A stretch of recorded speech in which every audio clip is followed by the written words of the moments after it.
رکنے کا نام نہیں، پانی سے رکنے کا نام نہیں۔ اللہ کے نبی فرماتے ہیں من لم یدع قول الزور والعمل به، جو جھوٹی بات کو اپنی زبان سے نکالتا ہے اور جھوٹی بات پر عمل کرتا ہے، فلیس للہ حاجۃ، تو اللہ کو کوئی ضرورت نہیں کہ وہ اپنا کھانا چھوڑ دے، پانی چھوڑ دے۔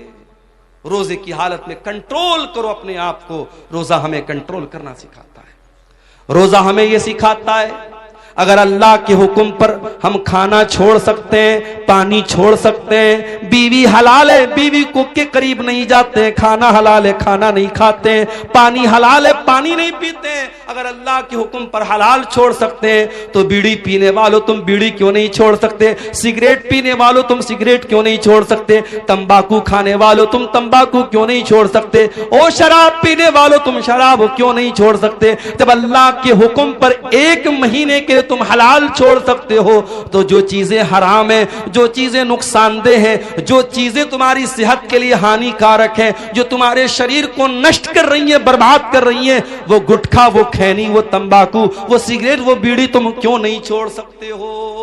روزہ حرام کو چھڑوا رہا ہے، حرام کو چھوڑنے کی پریکٹس کروا رہا ہے میرے پیارے ساتھ۔ رمضان کا یہ مہینہ ہمیں ایک سبق اور دے رہا ہے۔ کبھی آپ نے غور کیا زکوٰۃ ہم رمضان ہی میں کیوں نکالتے ہیں؟ سارے مدرسے والے اپنے چندہ کرنے کے لیے سفیروں کو رمضان میں ہی کیوں بھیجتے ہیں؟ 90% پوری دنیا کے مسلمان رمضان میں زکوٰۃ کیوں نکالتے ہیں؟ کیونکہ رمضان کا مہینہ سخاوت کا مہینہ ہے، دان کرنے کا مہینہ ہے، اللہ کی راہ میں دینے کا مہینہ ہے۔ حضرت عبداللہ بن عباس کہتے ہیں کہ اللہ کے پیارے نبی سب سے زیادہ سخاوت کیا کرتے تھے، اور جب رمضان کا مہینہ آتا تھا اور اللہ کے پیارے نبی جبریل سے مل کر کے قرآن پڑھا کرتے تھے، قرآن کا دور کیا کرتے تھے، تو آپ کی سخاوت اور بڑھ جاتی تھی، آپ تیز چلنے والی آندھی سے بھی زیادہ سخاوت کرتے تھے۔ رمضان میں سخاوت کرو میرے ساتھیوں۔ آج افسوس کی بات ہے، زکوٰۃ وصولنے کے لیے لوگ آتے ہیں، بڑے بڑے سیٹ لوگ لائن لگواتے ہیں، بیچارہ زکوٰۃ لینے والا بھکاری بن کر کے لائن لگاتا ہے، تب جا کر کے اس کو زکوٰۃ ملتی ہے۔ ارے تجھے تو احسان مند ہونا چاہیے، تجھے تو شکریہ ادا کرنا چاہیے کہ وہ زکوٰۃ لینے والا تیرے دروازے تک آیا ہے، اس نے تیرا کام آسان کر دیا، تیری عبادت کو آسان کر دیا، اور تو بھکاریوں کی طرح اس کی لائن لگواتا ہے۔ معاف کرنا میرے پیارے ساتھیوں، زکوٰۃ کوئی بھیک نہیں ہے، زکوٰۃ کوئی احسان نہیں ہے، زکوٰۃ ہمارے مال میں اللہ کا حق ہے۔ ہم جو مال کماتے ہیں اس مال کی، ہمارے مال پر 2.5% جو زکوٰۃ ہم دیتے ہیں وہ مال میں اللہ کا حق ہے، اور رمضان میں ہمیں کوشش یہ کرنی چاہیے کہ اپنے مال کی زکوٰۃ ہم نکال دیں، اور زکوٰۃ کے علاوہ بھی ہم صدقہ خیرات کریں، کیونکہ ہمارے پیارے نبی صلی اللہ علیہ وسلم اس مہینے میں کثرت سے صدقہ اور خیرات کیا کرتے تھے۔ رمضان کا یہ مہینہ ایک سبق ہمیں اور بھی دیتا ہے۔ دنیا میں کروڑوں لوگ ایسے ہیں جن کو دونوں ٹائم کا کھانا نصیب نہیں ہوتا۔ ہم اور آپ آرام سے اپنے گھر میں دیسی مرغا کھا رہے ہیں، گائے کا گوشت، جو بھی آپ کے یہاں جانور ذبح ہوتا ہے، آپ حلال جانوروں کا گوشت کھاتے ہیں، جو بھی آپ کو اللہ تعالیٰ نے نعمتیں دی آپ اس کو کھاتے ہیں۔ لیکن دنیا میں کروڑوں انسان ایسے ہیں جو بھوکے اور پیاسے رہتے ہیں، ان کے پاس کھانے کو کھانا نہیں ہے۔ میرے پیارے ساتھیوں، رمضان کا مہینہ وہ مہینہ ہے جس مہینے میں آپ 13-14 گھنٹے بھوکے رہتے ہیں۔ امیر کو بھی بھوکا رہنا ہے، غریب کو بھی رہنا ہے، کروڑ پتی کو بھی رہنا ہے، اور ایک سامانیہ آدمی کو بھی رہنا ہے۔ یہ رمضان میں بھوکے رہ کر کے آپ کو یہ سبق سکھایا جاتا ہے کہ اے میرے بندو، تم تو اپنی مرضی سے بھوکے ہو، تمہارے پاس کھانا ہے تب بھی تم نہیں کھاتے ہو، تمہارے پاس پینے کو چیزیں تب بھی تم نہیں پیتے ہو۔ اس دنیا میں کروڑوں لوگ ایسے ہیں جو مجبوری کی وجہ سے بھوکے رہتے ہیں، ان کے پاس کوئی چیز نہیں کہ وہ کھا سکے، وہ بیچارے نہ کھانے کو کچھ ہے نہ پانی کو کچھ ہے۔ رمضان کے اس مہینے میں